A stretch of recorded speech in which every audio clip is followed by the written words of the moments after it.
This is Dr. Matt again. Okay, so we've looked at Galilean relativity, and so it was incompatible with the constant speed of light rule. Now we're going to see how Einstein solved that using Lorentz formulas, and also how it changed our view of the universe, incidentally.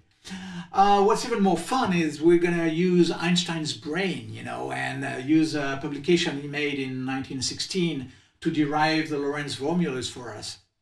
Okay, so this is what Einstein said. He said, let's assume we have a frame of reference like this, in space, with the three dimensions, the width, the depth, and the height. Okay, we call that the frame of reference F.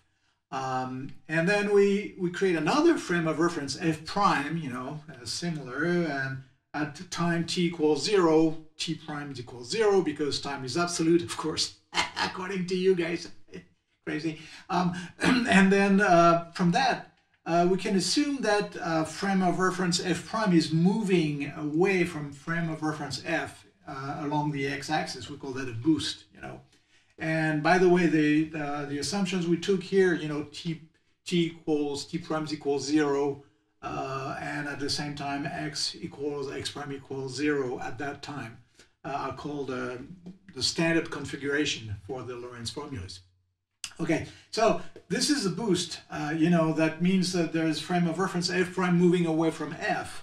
And now what we want to do is to define the coordinate of a space event here, actually a space-time event, because now there's time here involved, to see what are the values of x prime relative to x, for the same space-time event. So, before relativity, this is the type of formulas you get. For instance, if you assume the space-time event is here, so its coordinate in the frame of reference F is x. Okay. Now, if you want to consider that from the F prime frame of reference, well, it's equal to x minus the distance here, which is vt. So x prime would be equal to x minus vt. And since we're moving on the x-axis, that's the definition of the boost translation here. That means that y prime is equal to y and z prime is equal to z, and of course time is absolute. So t prime is equal to t. Okay, but the problem is now you assume that there is a light signal, which is propagating on the same axis here. So since the speed of light is constant everywhere, equal to c, you will get, x is equal to ct, which means x minus ct equals 0. And in the same way, because, the speed of light is the same for all Galilean frames of reference, you would get x prime is equal to ct prime. Therefore, x prime minus ct prime is equal to 0. Okay. Now, you can therefore say that if you get, in a generic way, if you get x minus ct equals 0, that implies that x prime minus ct prime would be equal to 0, and vice versa. Okay? And then Einstein said, so we can write this. And, I want to open a parenthesis here. Obviously, when you have a relation like this, well, if this is equal to 0, then this will be equal to 0. So in that way it works. But it was a bit quick from Einstein to say, well, from this we can derive that. Actually, what he said is that, well, let's take, a solution like this. And this works because, again, if that is equal to 0, then that will work, But of course, he made some assumptions implicitly. Actually, I saw some people, on internet or in very serious papers saying, well, Einstein's derivation is wrong. He forgot this, and he should have proven that and that and that. Einstein did not understand relativity.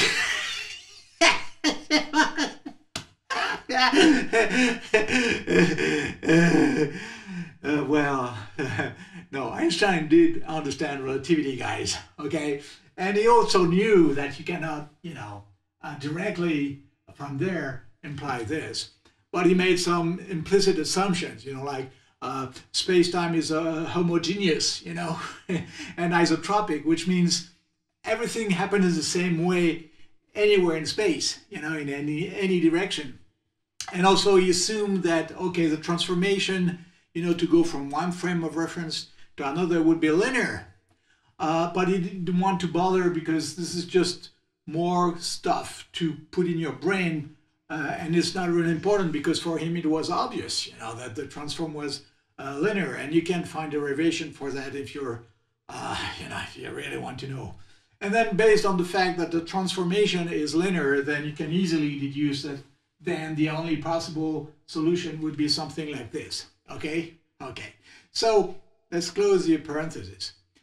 So Einstein said, well, you know, based on that, let's use that solution, which is the solution, of course. And that would be for, you know, the example we just saw, the boost, you know, with the light going this way. But if the light was going that way, then the c velocity or speed would be, you know, would change sign. So it would become this, you know, you replace c with minus c. So you get two equations here, okay?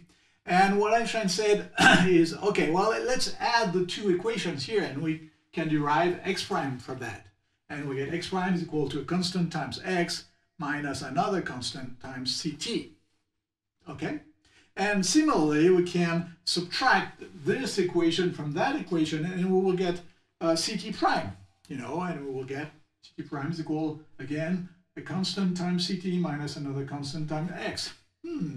And of course, you see the constants here.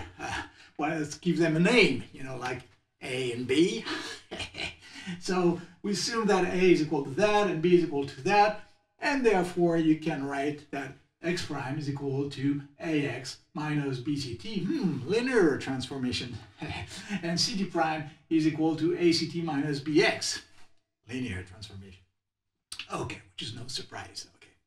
So the trick is to define the values of a, b here, so that we can finally get, you know, the transformations that will allow us to get from one frame of reference, you know, with x and t, to another frame of reference, you know, x prime and t prime. Another thing that we can derive here is that if we take x prime is equal to 0 here, then we get x is equal to bc over a times t. And of course, in this type of equation, bc over a is a velocity. So that means the velocity is equal to bc over a. Okay, so we'll keep that in mind. Now, based on these results there, let's see what Einstein said. He said, well, you know, relativity says that a unit distance, you know, distance of 1 unit on f viewed from f prime should be equal to a unit distance on f prime viewed from f, you know, because there's no privileged frame of reference. So, you know, should be the same. That's what relativity is about. Therefore, he says, okay, let's call it delta x prime, you know, so delta x prime is equal to 1. Now we're on f, so let's call, you know, let's take a snapshot at some time, and let's use time equals 0 because, you know, it will simplify the calculations. So if we do that, then we realize that delta x then will be equal to 1 over a, because x prime is equal to ax since t is equal to 0. Okay, and that's viewed from f. Now let's do the same thing but viewed from f prime.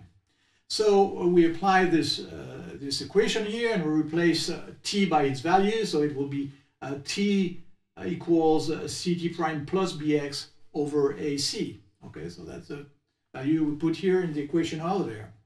Now again, you know, we're in f prime, so let's take a snapshot and say, okay, let's take t prime is equal 0 again to simplify things. So what we get here, you know, with t prime equals 0 here, we get that here. Okay, and then we do whatever here with simplification that's shown here, and then we do a factoring of ax, and this is what we get here. Now, if we multiply v by v over c square, we get exactly this, you know, which means from here, sorry, we get exactly this, you know, v square over c square. Interesting. And now, if we use that rule that Einstein showed us, you know, based on relativity, then we say, well, x prime should be equal to 1 over a if x is equal to 1. Therefore, from there, we get there. Okay? And from there, of course, we can derive the value of a squared here. Now, let's call this value here gamma. Then that means that a is equal to gamma. Okay, we assume a is positive because the x and x prime axes are in the same direction. Therefore, a is positive. So we have a is equal to gamma, and therefore we can derive b, being equal to av over c. Replace a with gamma, and therefore we get b is equal to gamma v over c. Pretty easy. Now, this is the results we just got, okay? So if we apply those results into the equations we've seen before, then this is the final result we get here. X prime is equal to this, and g prime is equal to that. And these, my friend, are the Lorentz formulas. Okay, so let's see what this implies.